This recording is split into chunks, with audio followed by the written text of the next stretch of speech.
15-year-old that's just aching to be 16, you know. So, yeah, well, that's the way it is. So, yeah, so he can go to work. He wants to work, and I hope I'm sure he can find something if he's willing to do anything.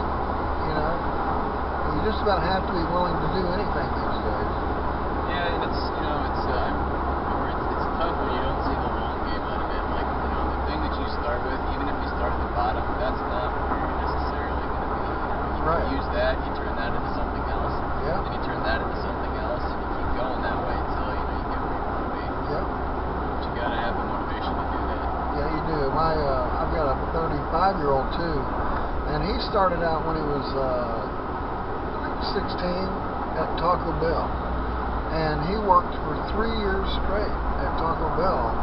For a 16-year-old, that's freaking incredible, you know. But then he ended up managing a Lowe's. Sure. You know. I mean, there you go. And then you turn you can take it as far as you want. Yeah. Exactly. But you got to have the long view to it, right? Right. It's not like, you know, yeah, if you just look at it today, you know, today might really suck. And you probably don't like it. That's true. You keep the long game, you know, you look out and say, you know, well, today sucks, but it's because I'm going to make tomorrow better than. Yep. And you know, one of the hardest things for me to overcome when I was young was, man, I want to be the boss. Right, yeah. I don't want to have to do this. I don't like being bossed around, And there was even jealousy involved in it, you know. Yeah. Eventually I learned, you know, they had to get there. You have to get there. You know? Everybody pays their dues, or most people pay their dues. Well, that's like these these occupiers, you know. I swear that it just drives me crazy that they just don't want to get a job. They just don't like the idea of working.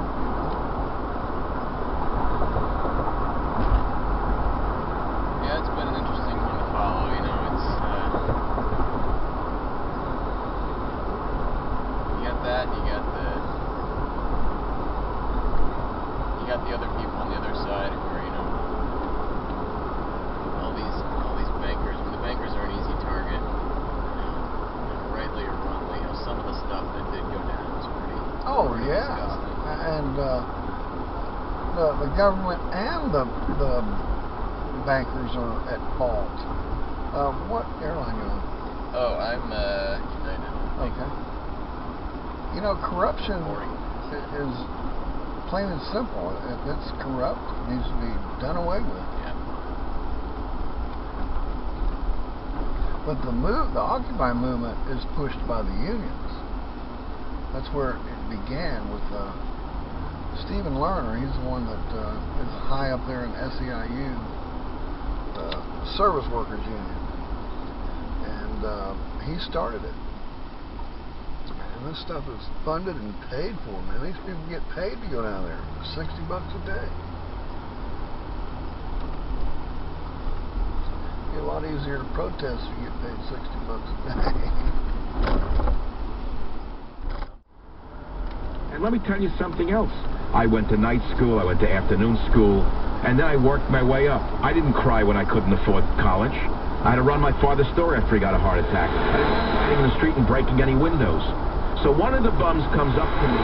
Didn't know who I was, thank God, because I'm very anonymous when I go out. And my little dog Teddy is with me, my 10-pound poodle. And one of the dirty rabble comes up and gets down and says, "Can I pet your dog?" I said, "Get your filthy hands off my dog." He was shocked. He thought he'd be in solidarity with the man. The man with the dog. He thought I was in sympathy with him. Because I was there somehow with older clothing and a dog. Somehow I was one of them. I said, "Get your filthy hands off my dog. Don't touch him." It's as though someone threw cold water in his face. This is what's going on out there. You don't know who these people are until you look at their faces. Let me put it to you this way. You wouldn't invite him home for dinner. Let me put it to you another way. You wouldn't want one of them to date your daughter. Let me put it another way. You wouldn't want your son to date one of these girls. Let me put it another way to you. These are very dangerous people. That's all I can tell you. Let's go to some of the callers out there who've been at the New York protests. Fran on WOR, go ahead, please. Hi, Dr. Savage. Just want to say that I'm a big fan, and so is my entire family.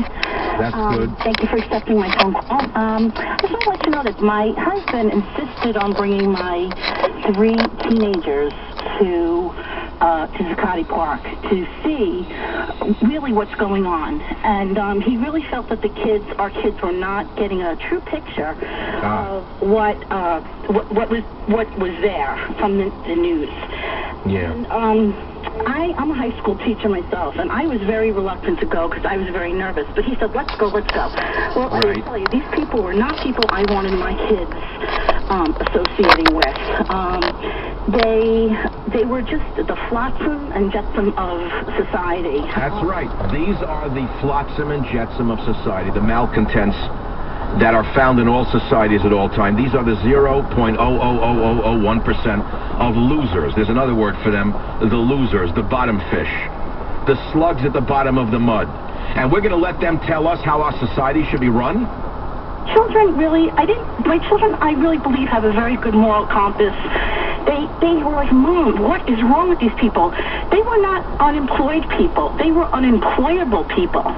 There's no way you could trust your business with these people. They are unemployable. Whatever gripe they have, they're unemployable.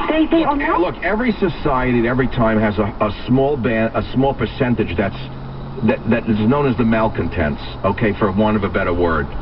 It's an interesting category. Now, you take the malcontents and you motivate them. You want to call them rabble and rabble-rousing. You can put it another way. It's been known through history that there's always a rabble. It was the same rabble that conducted the French Revolution. But make no mistake about it, they're highly organized by union money, by the Tides Foundation, by Soros's money, according to my reading. And that's what makes this dangerous. When you have rabble that's this well-funded and this well-organized, this is going to get bigger, not smaller. And now you combine that with a complicit media, a fawning media, rather, and then you combine it with a mayor who's afraid to do anything, a governor who's not there, came to power, Governor Cuomo, as Mr. Law and Order, and so far he's been invisible, like our Governor Jerry Brown, because he doesn't want to show his true colors, which is all on the side of these protesters, or else he would have cracked down on them. Where's the National Guard? What's it for? What is a National Guard for? It's to guard the nation. When you have mobs threatening to close down the nation's financial center, should there not be either a police protection or the National Guard to prevent this from happening? How do we protect our children from this and teach them that this is just a diversion from really seeing what the truth is? I don't have a distinct answer for you. I mean, it would take an awful lot of movies of revolutions to show what happens when mobs like this get out of hand and how everybody in the society loses. Remember, once a mob is unleashed, nobody is safe. That's the important thing to remember. And it's up to the leaders who don't exist, because fundamentally the lawmakers, unfortunately, have become lawbreakers. I'll be right back on the Savage Nation.